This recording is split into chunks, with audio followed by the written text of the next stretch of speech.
Hello, Christian Theological Ethics students, and welcome to the beginning of our class in Christian Theological Ethics. I am Professor David Opterbeck, and I'm preparing this video for you just to give you an introduction to myself, an introduction to the course and a welcome, and a little bit of a sense of the flow of the course and what we're expecting to do throughout the semester.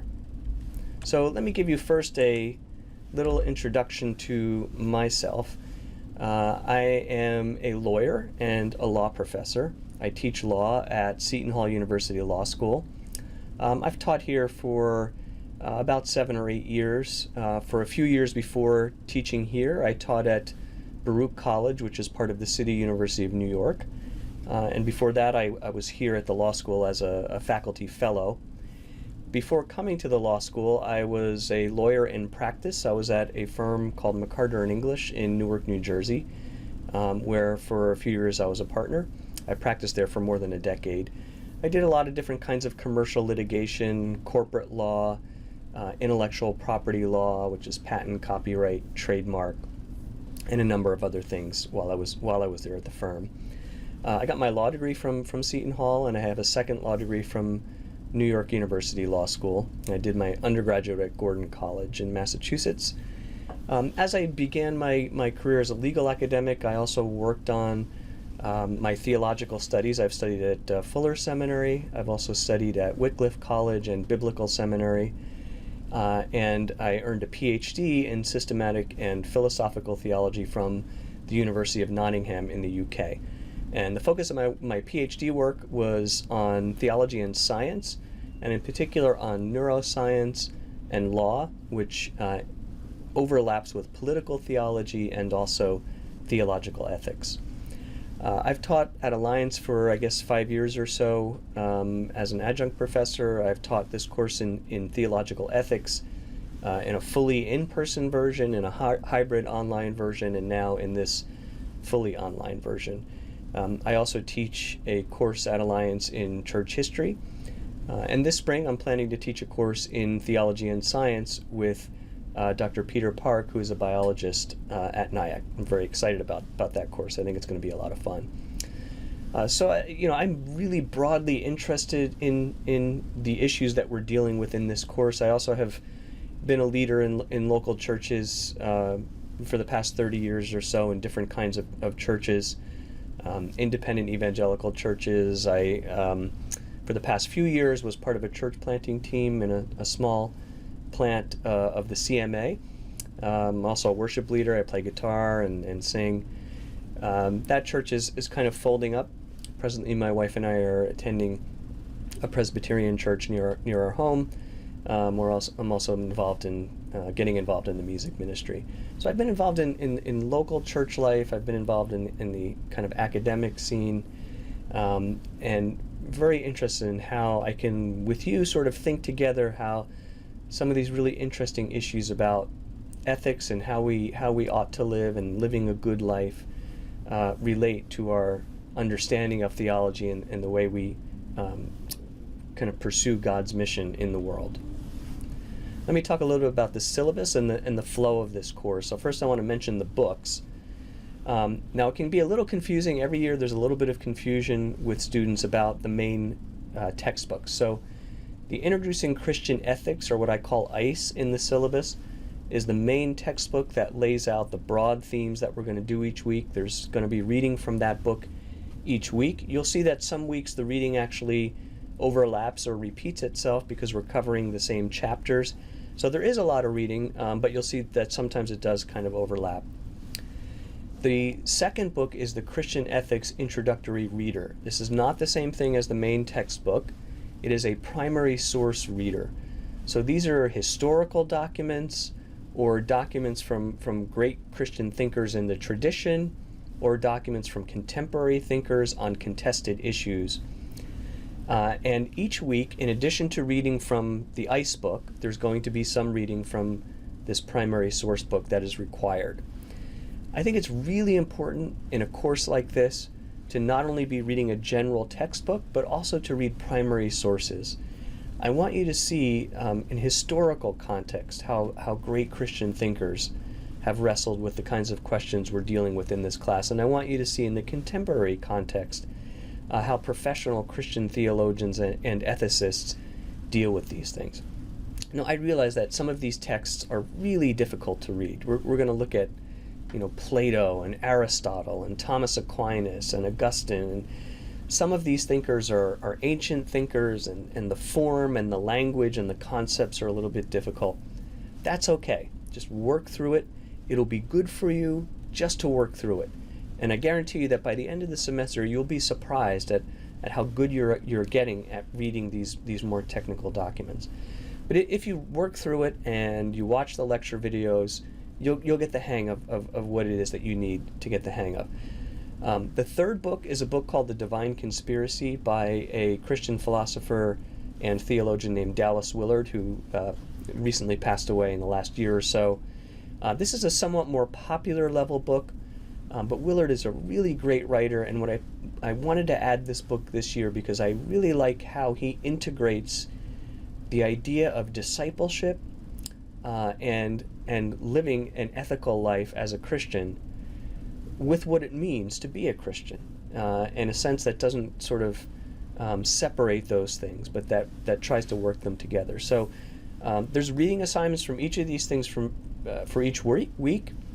The weekly discussion forums, the weekly quizzes can draw on any or all of these materials. You will also see in the syllabus a column that says supplementary reading, and the supplementary reading is generally drawn from the introductory reader or from some other materials that I might give you. The supplementary reading is not required for each week. You can do it if you want to, it'll be helpful, but it's not required. What will be required, you'll see in a moment, is a couple of research papers or a couple of summary papers on readings from the supplementary reading column. So that you don't have to do all of it, you're going to at least have to pick two items from the supplementary column to do that supplemental paper on, and I'll talk about that in just a moment. So let me now spend a moment going through the syllabus with you, and I'm going to pull the syllabus up here on my screen.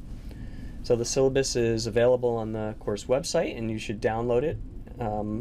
This is pretty well set. I may from time to time tweak it or update it, and if I do, I'll let you know. You see the books are mentioned here.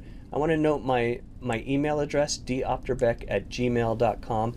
I do have a NIAC email address, which I do check, but this Gmail address is one that I'm very on top of, sort of almost on a minute-to-minute basis. So if you want to get a hold of me, that's probably the easiest way. You can also reach me at my office phone at the law school.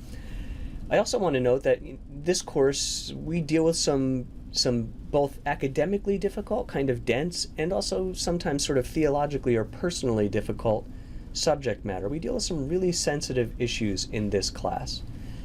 So if anybody wants to speak individually, I'd be happy to do that. I'll set up a Skype conference or a Google Hangout conference, or there may be occasions when I can get to the Rockland campus. But one way or another, if an individual or a small group want to talk, I'd be very, very happy to do that. So just send me a note as things go along, and we'll try to set that up. So I'm just scrolling through the syllabus. You see the information about learning goals. You see information about grading and assignments. I'm going to come back to that in just a moment. What I really want to focus on right now is the weekly flow of assignments. You will see this same information in the lesson modules online, but you can also see it here in the syllabus, so you can see how things flow. The week, the topic that we're covering, the reader from ICE, the main book, the reading from the reader book, and you'll see that there's specific things I'm asking you to read. And then the supplemental reading, which, as I mentioned, is not something you're required to do each week, but you're going to have to pick some things out of that to do. So you can get a feel for that. You'll notice every once in a while there is a primary source reading that is not in the reader, but that I'm giving to you that I want you to read. And when I do that, I'll give you a link, and the link will link to the document either on the course website or elsewhere, and you'll be able to get a hold of that and read it. So I think on the whole, the syllabus is pretty self-explanatory. but just kind of flip through it and you'll see. So let me talk for a minute about the flow of the course. So as an online course, we've got to have try to have kind of a regular flow, and the activities that we have for just about every week are some readings from the ICE book and from the primary source reader, and then some lecture videos. And you'll notice that usually most weeks there are 2 or 3 or 4 short videos, and each will cover a different piece of what I would have covered in a live lecture for that week. It's very important that you watch all those videos. There's a lot of material in them, I know, but they cover what you need to know. I'm also going to post each week as we're going through it the PowerPoints that relate to those videos so that you can have access to those as well in order to take notes. So you want to do the readings, watch the lecture videos. Then each week there is 1 or 2 discussion forums just about every week. Most weeks there are usually 2 required forums, so you need to keep on top of this. Usually there are 2 different topics. One will relate to some kind of broad general theme. One might relate to something specific from one of the primary source readings. But usually there's 2 that you have to do. Some weeks there's 1 kind of bigger one, and you'll see that when it comes up. Usually the first post for each discussion forum is by the end of the day on Wednesday of the week, and that's for this week as well. So this week the official start of school is Wednesday tomorrow, but your first post is going to be due Wednesday tomorrow. So that means you really need to get cracking on that reading and looking at the videos so that you're ready to do that. It's really just as if we had class on Wednesday. We'd be diving right in and having our discussion on in class. These discussion forums are really serving the role of our in-class discussion. I'm looking here for not necessarily for brilliance. I'm not looking for footnotes or anything like that, but I'm looking for good, sound discussion that shows that you've done the reading, looked at the videos, that you're engaging carefully with the issues, and that you're being thoughtful in engaging with your classmates. I will jump into the forums from time to time. I won't be able to respond to every post, but hopefully here and there will be specific things I respond to, and then I will try to do some kind of summary or wrap up most weeks. I'll also be posting a video like this every week to give a little summary and wrap up.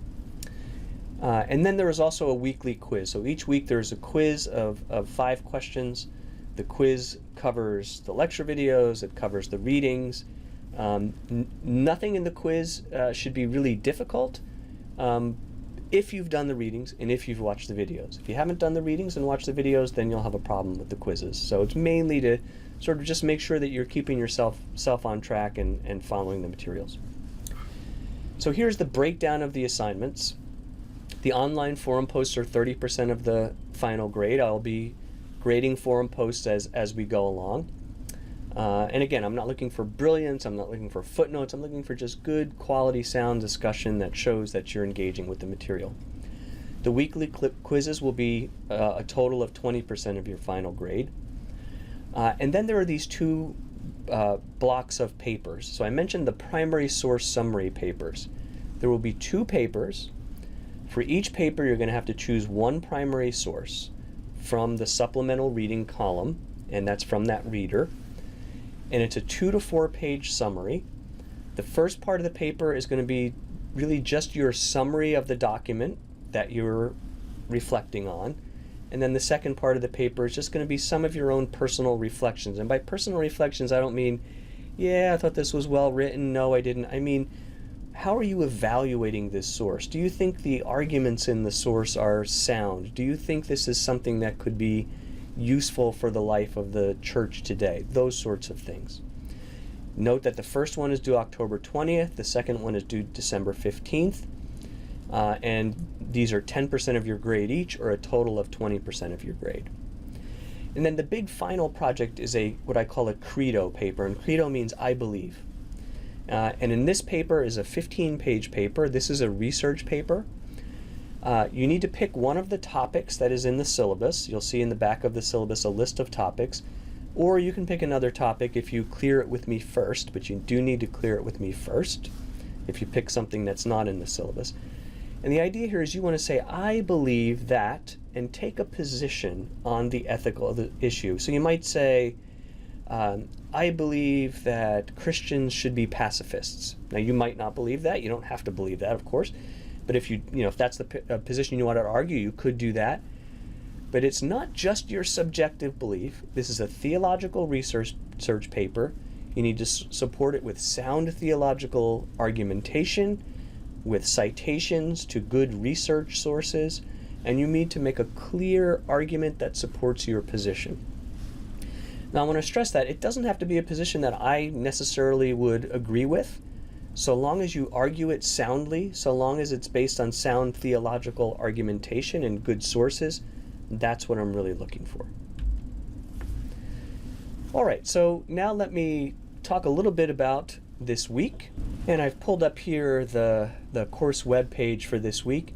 Now you will notice that the first number of weeks in this semester, we're really covering some thematic material. And I'm talking a lot about philosophy. I'm talking a lot about the kinds of sources that we use to make good theological arguments about ethics.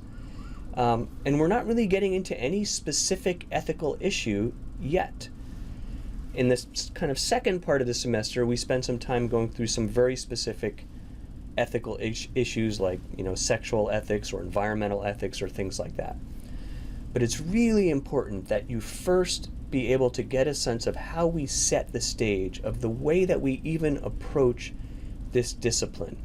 Because what we're not doing here is just coming up with a list of rules that we think we've inherited, whether it's from the Bible or from our own church or from our parents or whatever.